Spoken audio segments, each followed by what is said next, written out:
I'm so excited to introduce you to the best website designers out there. We have a brand new partnership with Session Sites. It is where good therapy meets brilliant design, and they get your website switched over or built in less than 2 weeks. They fine tune your messaging, use science backed user experience methodology, and work exclusively with mental health professionals. In fact, new clients right now are going to get 3 free therapy marketing strategy calls with their creative director of Session Sites if you book today. You're not going to want to miss this. Head on over to sessionsites.com/Joe. Again, that's sessionsites.com/Joe. Get the website of your dreams today. Sessionsites.com/Joe.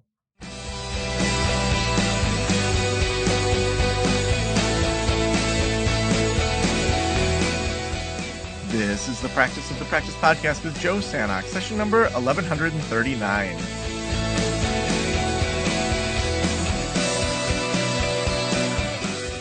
I'm Joe Sanok, your host, and welcome to the Practice of the Practice podcast, where we are helping you build a thriving private practice that you absolutely love.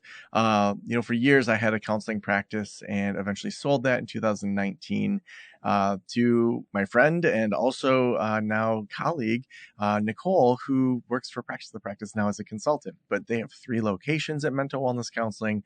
She's just rocking it out. And there were times when it was thriving and I didn't love it. And there was times that I loved it and it wasn't thriving. And so a lot of that information that I just didn't have access to coming out of grad school. That's why we do the show. We talk to people that are in the field, that are outside of the field, that support the field, that just have inspiring stories. So if this is your first time listening, welcome. You're in the right place. I mean, I think, unless you're looking for a different kind of podcast. But really glad that you're here. And if you've been here a while, thanks for coming back.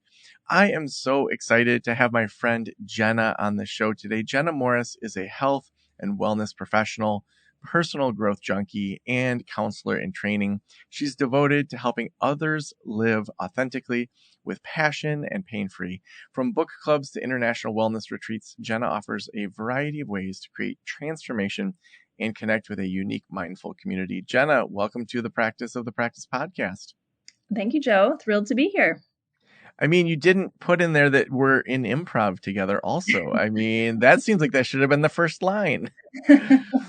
Yes, that is my favorite connection between us, among many. But yes, improv too lights me right up. Yes, I love it. Yes. So it's been fun to watch your journey where, a while ago you were working for like an organization and then you started doing all this stuff it felt like to me out of nowhere on social media. And maybe I just didn't follow you, where then all of a sudden you had this whole kind of like company going where you're doing these wellness retreats. Talk through that transition into kind of creating your own business, your own, I guess, identity online. Like, where did that come from? Where did that idea come from? And walk us through that journey. Well, that idea came from some hardship, as I think sometimes how art is created. I went through a pretty nasty breakup last November and I wallowed for a little bit, but then oddly enough, come January 1st, even though I'm not a huge resolution maker, I thought, okay, I'm going to put my boots on, stand up tall, and go get the things that I want in life. And I did. So one of the things I wanted in life, and I had actually already planned to host my first retreat in Mexico in February as of this year, February 24.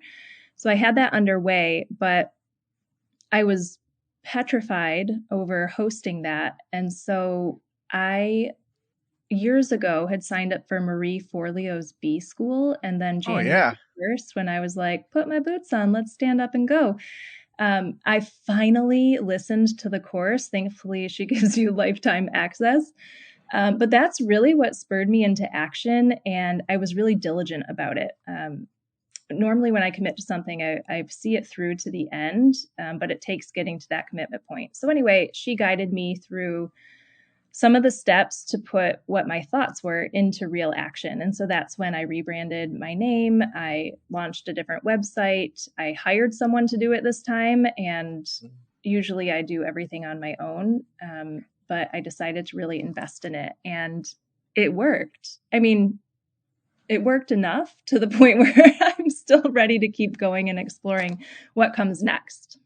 I want to pause right there. I want to underline, highlight, it worked enough.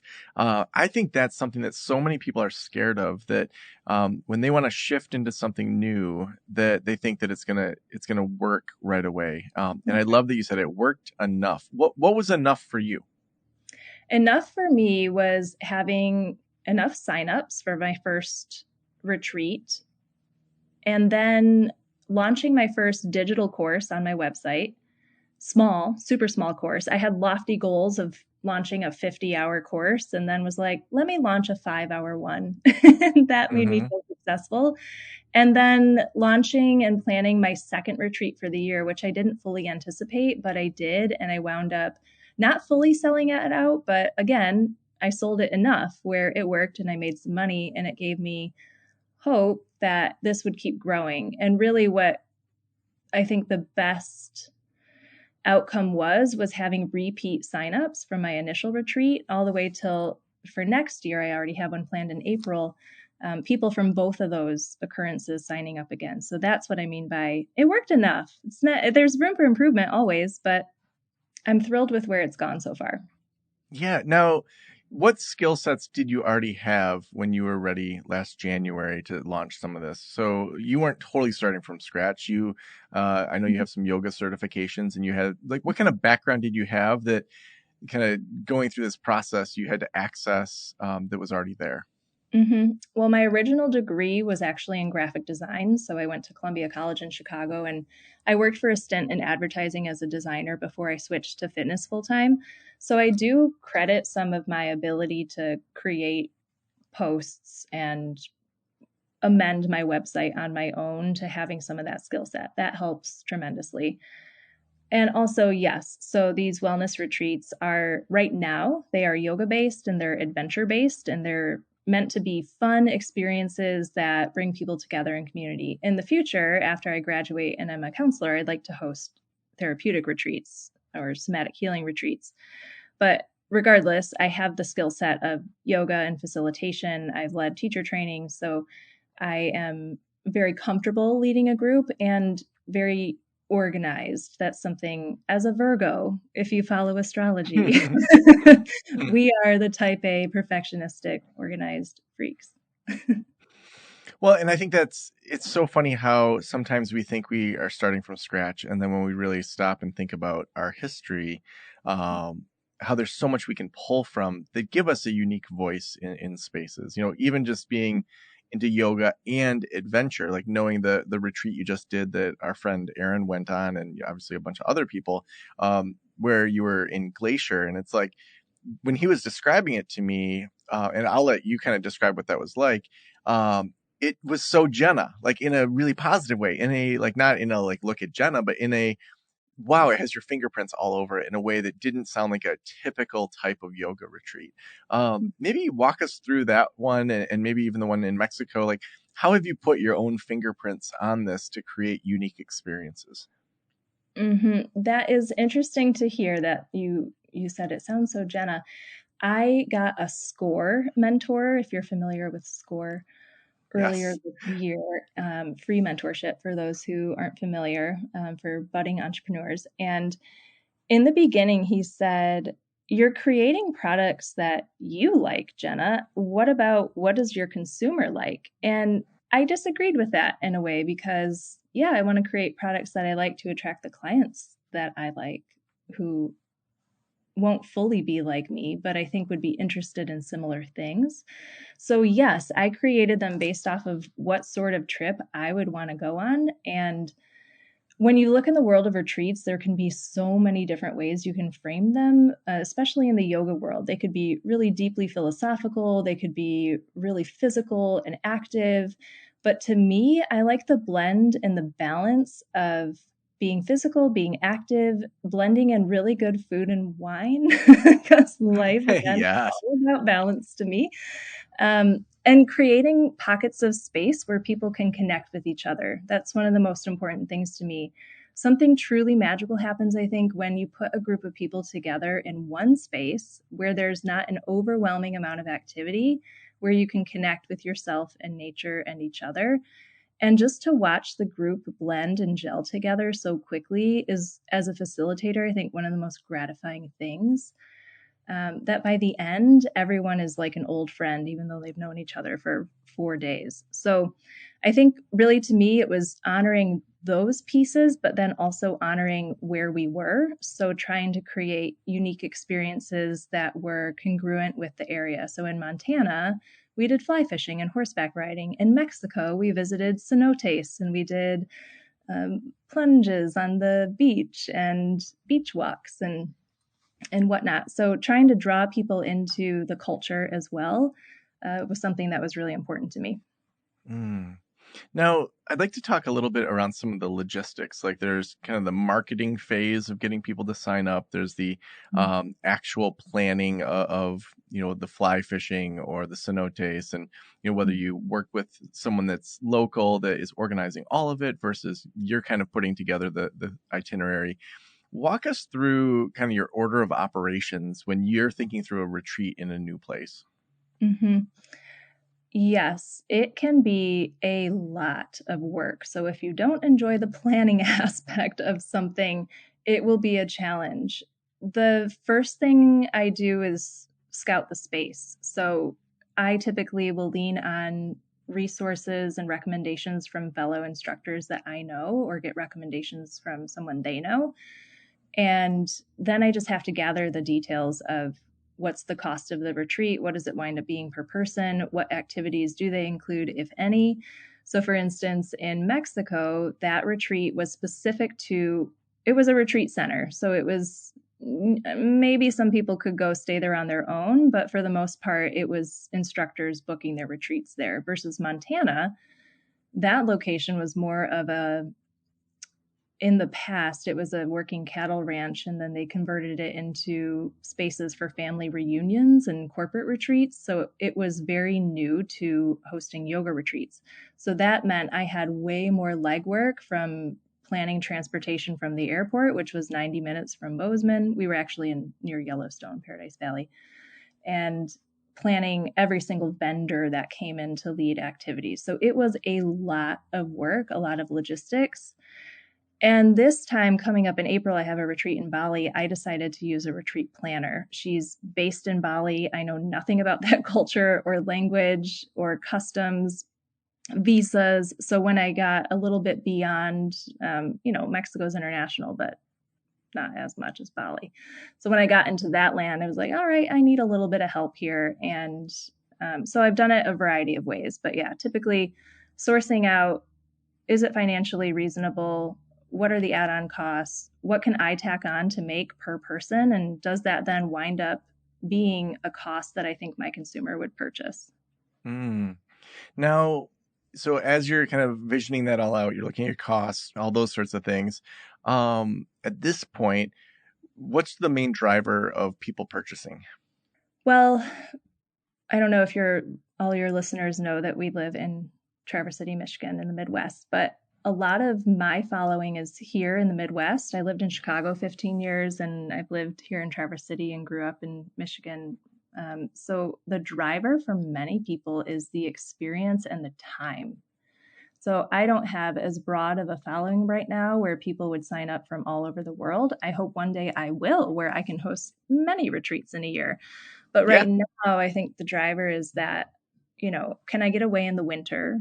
Selling one in the summer, to be honest, was difficult. People don't want to leave the Midwest in the summer. So Montana took a little extra coaxing. But yeah, so I think the driver's experience, and a lot of people have a personal tie to me. So they are my students. Even though I have had some random signups, it's usually the location or the people. I think that's smart to think through because so many of our listeners, are really good at something therapeutic. So say they're great with couples work and they're like, Mm-hmm. I want to host a couples retreat. And then they spend all this time trying to build up an Instagram or a TikTok to get 100 followers or 500 followers, or they're on all these podcasts. Mm-hmm. And then they launch their tickets to their retreat, their couples retreat, and they sell 2 or 3, versus saying you already have a whole practice and other clinicians in town that could kind of be those beta testers, for you to work out the kinks, for you to be able to just use your own network to first kind of see what people resonate with. Mhm. And to me, I think that's so smart to start with your own network. What have you learned from starting there? I'm learning, and this is something I learned in Marie Forleo's B School, the importance of the email list and growing people's attraction to what you're offering in different ways. So on my website, I have a free offering so people can get a taste test of my teaching style before committing to purchasing something, certainly before committing to buying a, several $1,000 trip with me. Then I have a small paid offering where people can purchase an on-demand retreat, which is a gift to some of your listeners should they wish to partake. Mm, And then I have the bigger offering. So I guess while the value of starting with my own network first was great, and that's where I'm getting most of my signups, I'm learning that I do need to expand from there in different ways. And that is the challenge. And when I first launched my like a free digital offering, I created this little video series on, am I doing this right in the yoga pose world? I thought I was going to get like hundreds of new email subscribers. I think I got 3. So mm, the reality of these things take time to grow. And I guess that goes back to our beginning point of it worked enough. If we want something to work, it's not going to be an overnight success typically. And we live in this world of instant gratification, right? We want everything to happen and happen now. But I think staying committed, using your network and using people in a different way, like you mentioned, your private practice, you know, listeners, they have other private practice people. So in my world, in the yoga world, I offered to other gyms, other studios, other teachers a percentage of profit if they helped me make a sale. So trying to utilize them to get ticket sales was also a huge help and driver in me having the courage to do this when I knew I had a little extra support behind me. yeah. Yeah, I think having those partnerships is so key, to get those initial people. I know that for me, having kind of like a minimum number and to try to fill that before it even goes public. So to have people have purchased tickets ahead of time, Mhm. with, say my consulting clients. One thing that with Slowdown School, when we hosted that for a number of years, that I worked with Jamie Masters, who has the Eventual Millionaire podcast. I know she also bought the domain Eventual Billionaire. So, but she's like this amazing consultant. It's helped tons of podcast types of people launch and grow. And she, for me, that first year, Slowdown School took so much effort to try to get people to buy. Same sort of thing. I thought as soon as we open doors, like this is going to be amazing. Had this whole podcast series that had just like heavy hitters in it that were just some of my like biggest ideal kind of guests. And then I sold one ticket, and it was like, Oh, are you oh. kidding me? There's like 12 spots, this one ticket, and Dr. Jeremy Sharp, who was one of my consulting clients, and later he was like, I wondered why my testimonial was on everything, and I'm like, because you were the only one that bought a ticket. So I worked with her, and I was like, what do I need to do here? And sometimes you just need that person outside. And I'm like, well, when she asked me, when people have bought higher ticket items from you, because it was like 3 or 4 grand for this week long retreat. And, that was 10 years ago. Mhm. So that was, even, I guess, more money with inflation back then. So I said, when really it's, consulting is the only thing that kind of competes with that. And it's always a phone call. And she just was like, why don't you send an email that says, do you want to do a phone call to see if Slowdown School is a fit? And I sent a scheduling link. And honestly, overnight, I had 20 people that wanted to do phone calls with me. It was just Yeah. this one thing that was like, Mhm. oh, this thing that worked. And then she taught me, well, and then just include the Slowdown School in bigger consulting packages. Just make sure you have all your costs included in that. Mhm. And then the next year we went from 12 people to, I think we had 38 people the next year. Wow. So just those little things where it's like, oh yeah, just include it in something.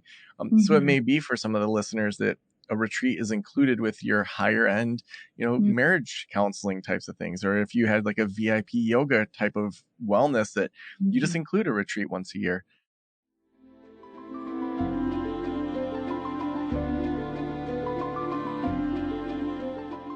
It's never too early to start thinking about tax season. That's why I've partnered with my friends over at Herd. Herd serves as the financial back office built specifically for therapists in private practice. They're an all-in-one financial solution that combines software with human support to handle bookkeeping, taxes, payroll, and more. Regardless of whether you're a seasoned clinician or in your first year of your practice, Herd will identify growth areas and streamline best financial practices for your business. When you sign up with Herd, you'll connect your bank accounts so your transactions will be automatically pulled in and categorized. My favorite thing about Herd is their allocation guide, which helps you decide how much to pay yourself each month and how much to set aside for taxes. You'll also receive financial insights such as profit and loss statements and monthly reports. You can say goodbye to poring over spreadsheets and guessing your tax deductions or quarterly payments. Focus on your clients, and Herd will take care of the rest. Sign up for a free consultation today at joinherd.com/Joe and get 1 month free with promo code Joe. Again, that's joinherd.com/Joe. When you vision out, Jenna, kind of where you're headed, how do you think through the next place you're going to go? Is it literally it gets cold in northern Michigan, I want to go someplace warm? Or is it like people are asking to go to Bali? Or like, how do you decide the next steps? Definitely picking people's brains on the current retreats. So when I said Bali and just floated it out there back in Mexico, I had a few people say, "Oh my gosh, let me know when that's happening."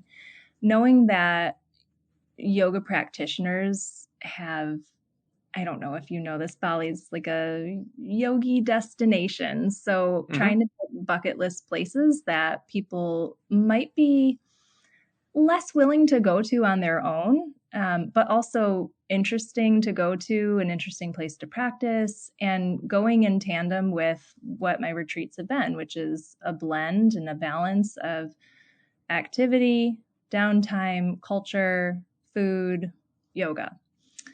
So with that, I've been thinking yoga and food are my big things in life. They're my favorite things. And so I've been thinking more about, well, how can I blend more of these together? Because I do seem to attract people that are similar. And I also attract people who are single and childless. So knowing that too is huge. Like my friend Jenny, who leads retreats, she has a lot of retirees that are fairly wealthy on the North Shore of Chicago. That's just her clientele. She might choose something totally different based on that. So my next thought is Portugal or Italy, where we can do something that has food and cooking involved and yoga. Now, I know some retreat leaders, they'll go to the same location every single year. And I think there's something to be said for consistency. And some travelers are that way.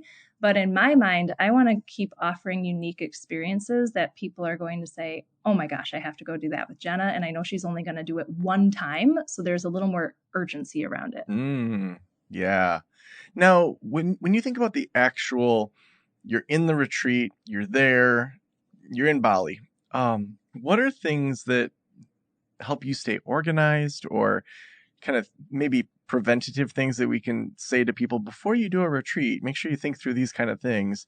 Like, I guess I'm thinking logistical things. I'm thinking, how do you build that emotional safety, that community?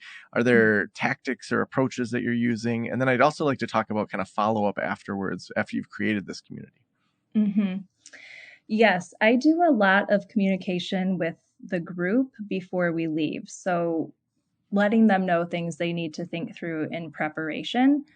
I learned based on nearly missing my connecting flight heading out to Montana that I need to go early as a retreat goer, or pardon me, as the retreat leader. That seems very obvious, but it wasn't until I had the experience that I thought, okay, that's going to change in the future. Yeah. So preparing my plans and then preparing their plans. And typically what I've done so far is also building in some buffer time after the retreat so that I can process, I can enjoy the space that I'm in, and I can experience it in a different way. But going back to the organization for the retreat goers, the participants, I have a WhatsApp group I create for them. I have a really lovely welcome packet that I create with different goodies that are connected to the theme of the retreat. So I try to have some sort of theme every time that I host one. And then upon arrival, just making sure I'm connected with whoever the point person is for the property so that I can let them know, like, hey, can I get you to set up this room by this time? So I just know how to contact them and feel organized in that way. And then I'm an introvert and I know that I need space. So I will sometimes set the ground rules of, at the beginning of the retreat, letting people know that it's their experience. And I want them, if they're an introvert like me, to feel like they can skip something, they can stay in their accommodations, they can join everything or they cannot. So just trying to set a tone for, yes, we're all here together, but this is also your time. So what do you need out of this? And then letting them know that I share some personal stories too. Like, I need space sometimes. I need to go sit and stare at the wall for an hour at the end of the day, so that they understand that too as the facilitator. Yeah, love that. And I think that it sets the expectations, it sets the kind of DNA of that community. Yeah, at Slow Down School, we did the same sort of thing where ahead of time we talked through, here's how you can set it up so you can actually disconnect for a week when you own a big practice. And Mm-hmm. everyone changed their voicemail to say, I'm not checking my voicemail this week. If this is an urgent care mental health emergency, here's Joe Sanok's phone number. Over Mm-hmm. the 5 years we hosted it, I never got a single phone call. But that for them to Mm-hmm. even just know that they could tell their team, Joe will find me, but I'm going to be completely unplugged for a week, then allowed them to show up way differently than if they had to keep checking their phone every few hours to see if there was something going on back at the office. Um, Mm-hmm. when you think about follow up, or after these retreats, do you have any sort of follow up? Do you have any sort of way to keep everyone connected? I know sometimes there's organic WhatsApp conversations to keep going or things like that, but Mm-hmm. anything that you directly facilitate afterwards? Yes, and this is something that I took from Marie Forleo too. Make your client feel so special and go above and beyond. So, what are the ways that you can do that? So, I always send a handwritten note. First off, in the arrival, I do a handwritten note. And if I know the person, I'll make it as personal as I can. If I don't know the person, I'll acknowledge, like, my gosh, you put such trust in me to show up here with your time and your money and your energy. Thank you. And then after, I try to take a lot of group photos or photos of other people with permission throughout the course of the retreat. So I will print some of those off and send a handwritten thank you note to them after. And then, yes, we definitely keep up with the WhatsApp group. And then for those who are locals, we'll do little reunion get togethers. Like the Montana one, I thought, oh, it'd be fun to go to this place. For those that don't know, the Hayloft in Traverse City, it's a little Oh, bit the hayloft. I thought that'd be fun for Montana people, for my Mexico people. We've continued to stay in touch here. We go to the sauna together. We go to different events together. So it really has created community after the fact. And then for those who are in Chicago, I hear that they still get together with one another. So I think just putting a little extra effort, and also the re-entry after a retreat can be so tough. So I'll make sure to do check-ins with them, send them some new journal prompts, just hear from them what they're doing to keep that feeling from the retreat alive in their everyday life. Mm. I love that. Even right as you were saying that, I'm like, okay, how can we do that for our consulting clients? We've like at the end of the year, sent our consulting clients and our sponsors a nice big grocer's daughter chocolate, like welcome Mm. package or like end of year package. And we had them make these little chocolate coin molds with our logo on it. And people love getting this chocolate, but I'm like, you know what? Maybe that's something that earlier in the process, like right when they sign up, they get this kind of welcome kind of thing that comes to them, Mm-hmm. for $50 or $75 for someone that's dropping $6,000, like that's nothing. Yeah. So that idea, like right away, I put that as something for me and Jen to discuss, like in our next team meeting. Yeah. That's great. Well, Mhm. Jenna, the last question that I always ask is, if every private practitioner in the world were listening right now, what would you want them to know? My favorite slogan in life is from Nike, just do it. I think it applies to everything in life. I was so fear-stricken for so long about embarking on this brand, these retreats. No one's going to sign up. How am I going to make money? How am I going to do it? How? Instead of focusing on my why behind it. And then after having these experiences that were so fulfilling and so inspiring, I thought, gosh, I should have done this sooner, like years ago. I've been teaching yoga 17 years. It took me that long to host a retreat. So I would say if there's something that you want to change in your practice, if you want to lead retreats, if you want to facilitate something, just do it. Know that it might not be your ideal end vision right out of the gate. But if you start now, I love that you shared that story, Joe, where you were like all excited and you sold one ticket. Gosh, that's so relatable. That's that phrase, people see the glory but don't know the story, rings so true to me. So yeah, ultimately I'd say best advice is if you have a dream, you have a vision, just do it. I love it. Jenna, I know you have some free stuff for the audience and you have retreats coming up. Where should we send them if they want to read more about you? Yes, you can head to bewellwithjenna.com. And I do send call notes out. I can send you a promo code for my on-demand petite retreat. So awesome. Well, thank you so much for being on the Practice of the Practice podcast. Thank you, Joe.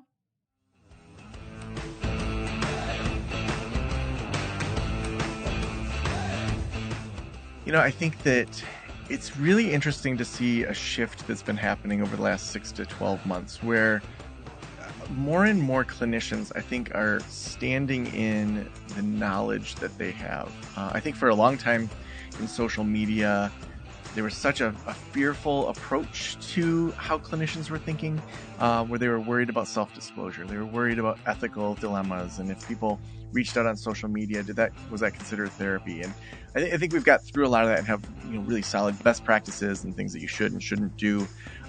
It's been really cool to see a number of people from our audience, asking questions around like, how do I develop more of an audience? How do I develop a podcast? How do I just share more of my therapeutic knowledge and offer retreats and things like that? And we just love getting people together to talk through like what's next in the therapy world. We want to be on the cutting edge with you to be able to do that. That's why we do this show 5 days a week or wherever we're at right now. Is to have these interesting conversations, to dream bigger as to what the therapy world could look like. If you're looking for community, in May here in Traverse City, we have the Group Practice Boss Conference. At the time of this recording, we haven't opened up tickets yet. I hope that by mentioning this now in December, that they're not sold out already. I mean, I do hope they're sold out, but for your sake, if you haven't bought your ticket yet, go check out, see if they're sold out yet over at practiceofthepractice.com/conference. You can read all about that. That's May 6th and 7th here in Traverse City, Michigan, where group practice owners and aspiring group practice owners are getting together for this amazing event. And we couldn't do this show without our sponsors. It's never too early to start thinking about the tax season. And that's why I've partnered with my friends over at Herd. Herd serves as the financial back office built specifically for therapists in private practice. There's so many reasons to work with an accountant. They go through tons of schooling, grueling exams, just like we do in therapy, and you shouldn't be expected to know the things that they've spent years learning. Herd is my go-to referral for therapists that need bookkeeping and tax prep. Please make sure you reach out to them by the end of the year so that you can get all set up for the tax season. Head on over to joinherd.com/Joe and you'll get a free consultation as well as a first free month with promo code Joe at checkout. Again, that's joinherd.com/Joe. Thank you so much for letting me into your ears and into your brain. Have a great day. I'll talk to you soon. Special thanks to the band Silence is Sexy for that intro music, and this podcast is designed to provide accurate and authoritative information in regard to the subject matter covered. It is given with the understanding that neither the host, the producers, the publishers, or guests are rendering legal, accounting, clinical, or other professional information. If you want a professional, you should find one.